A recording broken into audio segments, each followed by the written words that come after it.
Dua kasus hukum berbeda tengah dihadapi Julia Perez dan Ustadz Guntur Bumi setelah Gayus Lumbun, salah satu hakim agung yang menangani kasus Dewi Persik, membuat laporan atas dugaan pencemaran nama baik dan fitnah dari bukti transfer senilai 700 juta rupiah Rabu kemarin. Julia Perez dimintai keterangan. Tapi benarkah dalam pemeriksaan kemarin itu Julia Perez telah memberikan sejumlah nama yang ia duga sebagai dalang di balik tersebarnya bukti transfer itu? Lalu benarkah ada nama Dewi Persik di dalam sejumlah nama yang ia berikan ke pihak yang berwajib? Kita sudah mengantongi beberapa nama, ya, dan penyidik juga sudah mengantongi beberapa nama juga, gitu. Tapi untuk lebih jelasnya, saya pikir itu tidak bisa dipublish ke publik. Mudah-mudahan dengan jawaban-jawaban saya ini bisa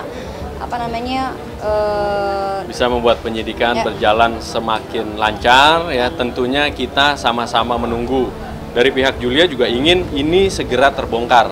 Dari pihak Pak Gayus juga ingin segera supaya aktor intelektual di balik pembuatan bukti transfer palsu tersebut dapat segera terungkap. Dengan adanya proses ini, ya, kami minta harus ditindak tegas, diusut sampai tuntas. Siapa di belakang ini? Siapa di balik layar ini? Belum lagi tuntas masalah Julia Perez ini, ia kembali dibenturkan dengan persoalan lainnya. Itulah ketika rencana menikah dengan Gaston Castanyo terkatung-katung dan tak jelas nasibnya. Lalu benarkah jika pernikahan itu batal dilangsungkan? Mungkinkah jika di antara mereka tak ada hubungan asmara lagi?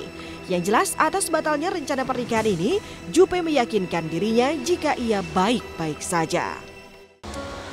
Kalau Gaston Gaston itu kan lagi sibuk pertandingan.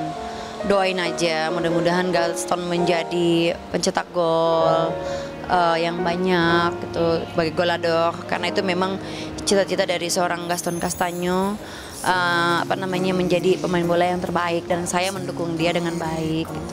Mudah-mudahan, tapi kalau seandainya memang tidak terwujud, ya saya pasti pasti ke kuburan papa. Saya bilang, saya mau minta maaf papa, belum bisa terlaksana ini cucu pemain bolanya. Nanti saya pasti bilang sama papa, tapi saya akan berusaha semaksimal mungkin.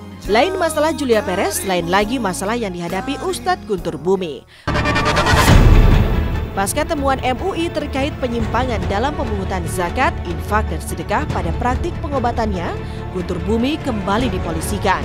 Dan Rabu kemarin giliran 18 orang mantan pasiennya yang merasa bahwa mereka adalah korban Guntur Bumi.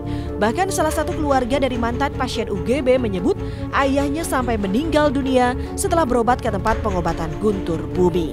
Alamat ada, nomor telepon ada, jelas selalu di telepon. Ya, jadi laporannya resmi ya di Polda Metro. Kemarin sudah dilaporkan di hari ini telah kita laporkan, ya, Ustadz Guntur Bumi dan kawan-kawan ke Polda Metro Jaya dengan korban yang berbeda pada saat laporan di Mabes Polri. Ya, hari ini terdapat 18 korban baru dari UGB. Ya, bahkan di salah satu korban ada yang sampai meninggal. Ya. Jadi kami sangat berharap laporan di Polda ini sudah diterima, sudah dilihat oleh penyidik juga. Indikasinya adalah 378, 379A pelanggarannya. Sehingga saya minta, tim pengacara minta UGB serius secara moral, jangan dulu ngomong soal hukum, secara moral korban sudah sebanyak ini. Apa pertanggungjawabannya?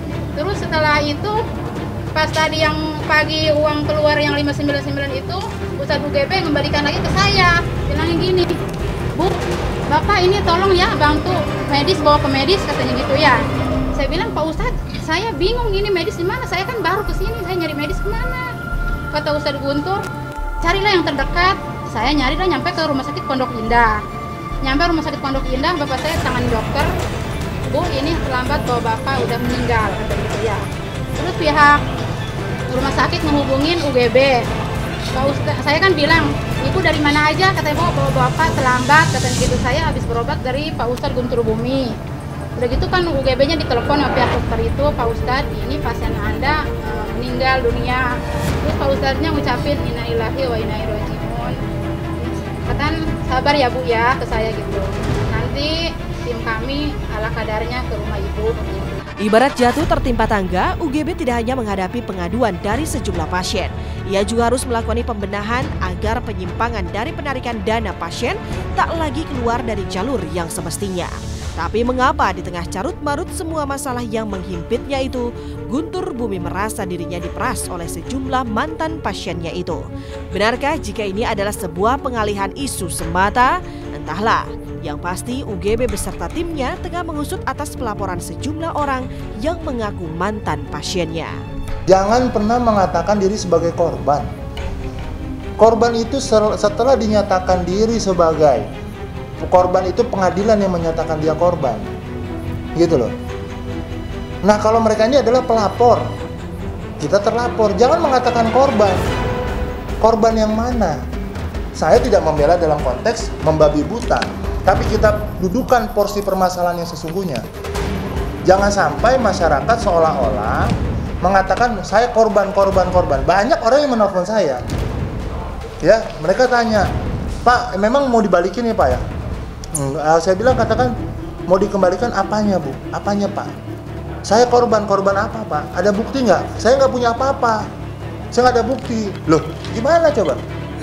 Ada bukti transfernya Pak, ada bukti kwitansi nggak punya. Jadi apa maksudnya? Gitu loh. Tidak ada bukti transfer, tidak ada bukti kwitansi, mereka mengaku korban. Kan aneh. Saat harapan tak bertemu dengan kenyataan, janganlah putus asa dan tetaplah berusaha. Pemirsa, usai sudah kebersamaan kita hari ini.